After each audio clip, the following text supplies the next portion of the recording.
Those who have been in a coma, what was it like? When I was in 5th grade I fell out of a tree and bonked my head pretty well. I woke up 3 days later in the hospital. For me, the experience is easily summarized in 3 parts. When I fell, I blacked out before I hit the ground, or at least that is where memory fades. And fades is really the best word. It was as if my consciousness was drained away and then blackness and nothingness. It was as if my body knew how badly it was going to hurt and so it shut down. I have very, very, very, vague memories while in the coma of hearing my dad reading a book, or my mom telling me that she knew I would pull through, or of a tube in my nose. But these were always super fuzzy moments and I never was conscious during them. It was more like a half second of being aware of one particular thing, the way the tube felt being taped against my arm and wishing I could reach out and move it and then back into the nothingness. I think that I was somewhat aware of the fact that I was a little more aware each time that this happened, but honestly I am not certain of even that much. Waking up was sudden. So sudden. I was in blackness.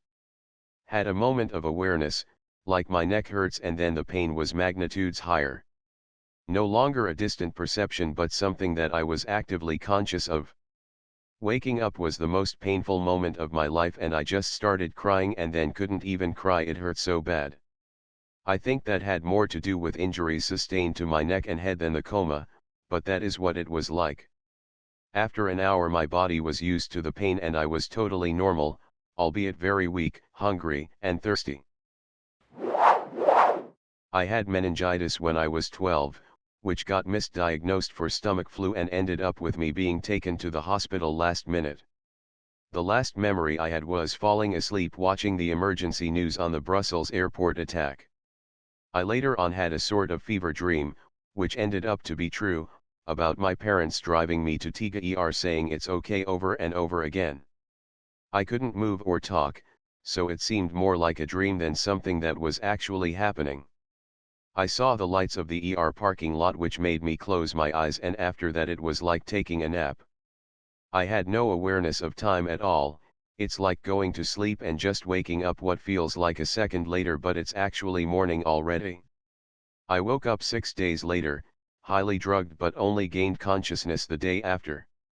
My first memory after waking up is opening my laptop in the hospital bed to play Minecraft. I have no idea what happened or what I said when I woke up before that. I do the same, although I'm a hospice nurse, so when they get to that stage they're not likely to wake up again. But I talk to them all, tell them exactly what we're going to do and why. I treat all patients with equal dignity, whether conscious, unconscious, or after they've died. I still talk to them after they've died in the same way I speak to them when they were alive. Edit. Oh wow, thank you so much everyone for the kind words and rewards. I did not expect anything at all. I don't see what I do as a job, it feels like it's what I was born to do. I honestly love my job, which sounds strange for working in a hospice, but all the staff there are like a family.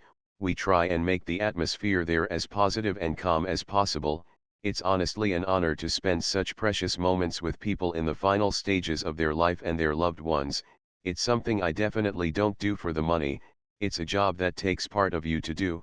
You give a little piece of yourself to everyone you care for, and I treat everyone with the care and dignity I would expect one of my own family members to have if they were in that situation. Thank you again everyone XX. Well, here are a couple of the less violent ones. One involved me having killed the mothers of 2 of my best friends, one male, one female. My female friend wasn't as upset as my male friend. In my delirium, he told everyone, and at different times during the day, people would come into my hospital room and beat me with bags of sharp rocks. This happened a few times until my friend got a hold of me and he beat me until I was nothing more than blood and flesh on the floor. Even though I was sort of out of my body watching it happen, I was simultaneously in the moment being hit by the rocks. Days after coming home I had to be reassured I had not killed the mom of either friend. Another time I had visitors and my niece was holding my hand and massaging it, and I remember having a delusion that she was breaking all the bones in my hand. I could have sworn on a Bible at that time that it happened. So bizarre. There's so much worse that I can't/won't discuss because I am so ashamed that my mind even went to such dark places. I think I have PTSD from it all. It all seemed so real. Ugh. I never want to go through that again. Edit, wow. I left Reddit for a bit after this comment and came back much later to so much kindness and support. Thank you all who took the time to say such wonderful things. And I truly appreciate the awards. There's just something about seeing those little things on something you've written that makes a gal feel good. Yes, I'm female. I see a lot of people thinking I'm a guy. Sorry, my name is pretty genderless. Anyway, thanks y'all. 10 days I don't remember anything about. Not sure if it is a blessing or a curse. Hit by a drunk driver. My wife and I lived, our daughter didn't. To me, that stuff on TV where the PT wakes up and everything goes back to normal is bullshit. When I woke up, I was in a conversation with another PT. Air Force had sick bays, not individual rooms. I can only compare it to a computer. I had been hung in an update and then, flicker, new screen. I had woken up several days earlier, but nothing stayed with me. My wife says I was paranoid that they were putting acid in my IV. Because I was tripping.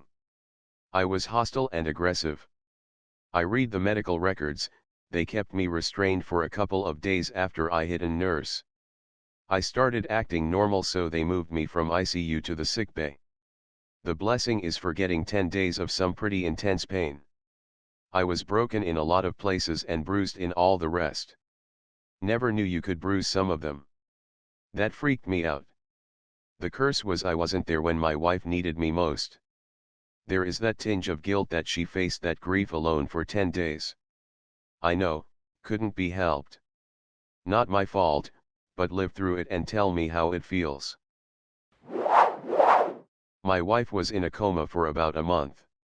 At first I didn't bring the kids up because of how she looked, but in the third week her color was closer to normal and there was less stuff going on, as she was pretty stable compared to the first 2 weeks. Anywho, I had told the kids that while mom wasn't responsive, there was a chance could she hear us, so they should be as brave as they can and sound as happy as they can. I described to them everything I thought that might spook them, from the tubes and wires to things beeping randomly and DRs and nurses coming and going. They were awesome. Even in the initial shock at seeing her with a ventilator, they were vocally loving, hugged and patted, held her hand, etc. We sat in the room a while and just talked. At one point I asked the kids what their favorite vacation was. Instead of our Disney and Universal Studios trips, they both agreed it was the road trip we took from Vegas down to Arizona, driving all over and seeing all the incredible sights. We talked about rides and amusements in Vegas, then Hoover Dam, the Grand Canyon, the Painted Desert, cave dwellings, petrified forest, silly road stops, a cheap motel we stayed in Flagstaff. We laughed and cried, just a little. It was as nice as it could be. They kissed her goodbye, saying see you soon. My wife heard it all, but in a hallucinatory way.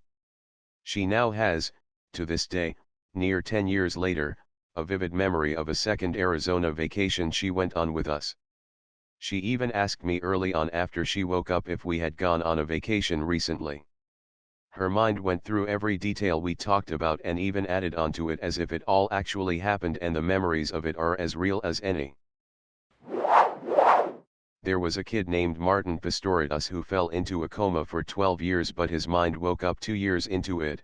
However, he was unable to speak or move, and everyone believed he was a vegetable at best. This wasn't the case, his mind was fully there. For over a decade he was mistreated in facilities that played Barney repeats every single day for years without him being able to look away, true mental torture. He was also physically and sexually abused on top of that. At one point he couldn't stop throwing up, so the nurses tube fed him his own vomit. His parents were unaware of all this and tried adapting the best they could. In some of the lowest moments he remembers his mother telling him she wishes he would just die, yet all he could feel was compassion for how she felt. Eventually someone who cared enough realized he was responsive enough and got him the help he needed, and now he has a wife and kids, talks like Stephen Hawking, and is a computer programmer. Really shows how you can still emerge from the deepest, darkest places of life. If anyone is wondering, it happened to him due to cryptococcal meningitis. Fungus covered his brain and spinal cord. The disease comes from soil with infected bird droppings being inhaled. One day he was just an innocent 12-year-old playing outside, only for his life to be changed because of simply breathing in some kicked up dirt. Glad he came out on top in the end. Not me, but my dad. He was in a coma for about a week after riding his bike headfirst into a telephone pole. He says that he remembers the accident itself, followed by an out-of-body experience. He remembers flying high above the scene of the accident and looking down at his body laying there lifeless. He remembers seeing a woman from the neighborhood rushing over to see what happened, and other neighbors brought out a flat beach chair to put him on while waiting for the ambulance. After he woke up from the coma and immediately broke down crying as the influx of stimulation and confusion poured in. His brain was stuck about 5 or 6 years in the past. He remembered his phone number, address, etc., but from years ago, and he couldn't remember the current info. It took about 2 weeks after coming to for his brain to catch back up to current day. The spookiest part? He went to the house of the woman who he had seen first from above and asked if she had been the first to get there and other info about what he saw from outside his body, and she confirmed all of it. Pretty wild. I was put in a medically induced coma after a car accident in which the driver fell asleep at the wheel, swerved off the road, and my car flipped over 3 times. I suffered a brain bleed and traumatic brain injury, and was operated on, with the doctors removing a piece of my skull to relieve the pressure. I was put under for 3 weeks, and I remember distinctly having a 2-week-long dream. I don't really know how I knew it was 2 weeks long, but I had a variety of really weird dreams. The dreams included scenarios like, 1, I was a box of ginger ale, and I was in a race against a box of Dr. Pepper in a supermarket. We both had a shopping cart we were on, and I barely won against the Dr. Pepper. After that I wanted ginger ale for weeks. 2, something involving a bunch of ninjas and a boat and an assassination that was going to occur. 3, I was a fish stuck in some kind of enclosure that I had to escape. 4, I was in some kind of turf war with my fraternity. They were just my friends, against a rival fraternity, and we both had battleships. Gravy and mashed potatoes were involved somehow. 5, I was trying to escape this hospital I was at, but I was too weak to walk and could not figure out how to get out of my bed for the life of me. When I woke up 3 weeks later, I was a little confused and had to piece together what happened from bits and pieces the doctors had told me. I would laugh very easily, like just from random phrases my friends who would visit me were saying to me. I had to undergo rehab for 3 months afterwards, learning how to walk and talk again. The doctors told me that my recovery was pretty fast. I still suffer from impaired concentration and energy levels, and I managed to get prescribed Adderall for that issue. One positive out of that, I guess. I know this will get buried, but I'll post my experience anyway. I went to the hospital with renal failure and a pulse ox reading of 32. I remember the nurse saying my pee looked like root beer, and when she stabbed my arm to give me and for all she said was uh-oh, my arm got really warm and my dad moved my head so I wouldn't see how much blood was coming out. Next thing I know I'm in a hospital bed, tearing through the desert at 60 plus mph. Nothing but me and a hospital bed. No motor, nothing. Just cruising through the desert. I'd see all sorts of weird things, most specifically was Ronald McDonald. I saw him all the time. Then my hospital bed would come to a screeching halt and I'd be in the living room of someone I knew. Grandma, good friends, former coaches, basically any living room I had spent time in with someone I cared about. The weird thing was the living rooms were always three-walled. One wall was missing and beyond that wall was a barren desert. We would talk for a while about God knows what, then I'd be pulled back into the desert cruising at 60 miles per hour again. It happened over and over again. Sometimes the same living rooms would reappear, but almost all of them were unique. When I came out of the coma, everyone kept commenting how good my hair looked. I couldn't figure out why they kept saying that, so I finally asked my mom how long I had been asleep. She said 13 days. And I had cards and flowers from all these people whose living rooms I'd been visiting in my coma. It was surreal and I definitely can't explain it. Especially since most of the cards came from people who weren't allowed to visit me in intensive care and were sending well wishes in writing, not in person. Very peaceful, like a long nap but with occasional hallucinations. They used some meds to keep me in the coma for healing purposes. It didn't get bad until they weaned the sedation. I didn't know where I was and I had the worst, most vivid hallucinations. I hallucinated that my mother was trying to remove me from the ventilator, that I was being chased by a murderer, that the room was on fire, that the nurse was trying to kill me, and my personal favorite, a robot that floated around like a drone dispensing free weed to all. I was extremely vocal, yelling after my breathing tube was removed, about what I called weedbot, and was yelling about how great it smelled. Turns out it was actually a lamp that bends like the lamp at the dentist. I have no memory at all of the day before I ended up in a coma, which freaks me out as I had a good memory. You don't wake up and return to normal. It takes intense work and I'm still not 100%. Relearning to stand was incredibly painful, as was learning to walk again. There was a loss of dignity which was embarrassing to me at the time. I was diagnosed with PTSD a few months after this event. Sounds like the beeping of machines in medical shows put my mind right back in the ICU. Going through occasional procedures terrify me, since during my time in ICU so many people touched my body without explanation or my consent. I understand they had to do their job and I can't consent while I'm comatose, but this happened even when I was awake. I experienced a decline in memory, my hair fell out for months afterwards. On July 4th it will be 3 years, went into a coma on the 5th anniversary of my grandmother's death in 2017. Sorry this is so long. I have never had the chance to speak about my experience, family doesn't talk about it. But we are able to joke about the weedbot hallucinations, lol. I work as an RN in the ICU, mostly medical these days, but I also work in trauma/surgical/neuro and occasionally cardiac, and most of my patients, especially now with COVID, are under deep 4 sedation. We use everything from 4 opiates to benzos, sometimes ketamine, or dexmedetomidine. The ones that always seem to be kinda there are the ones on ketamine. I can't imagine the confusion of having someone touching you, cleaning you, the bright lights, all while in a fucking K-hole. ICU delirium is a real problem and there are many people that come out of their experience with intense PTSD. Whenever I do anything to for a sedated patient, I always try to remember to tell them where they are, what day/time it is, and why they're in the hospital. Even if I just told them a half hour ago. If it helps, but it's what I would want for myself for sure.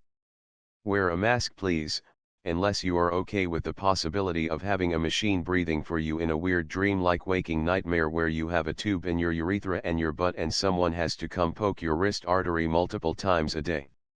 We try to make it as comfortable and atraumatic as possible, but shit, dude, the ICU is a horrifying place. I was in a medically induced coma for about a week. I was metabolizing the propofol, SP. Very quickly, I can remember coming to, my hands strapped to the bed and a ventilator tube in my throat. I would panic and try to communicate with my hands to the voices I heard in the room.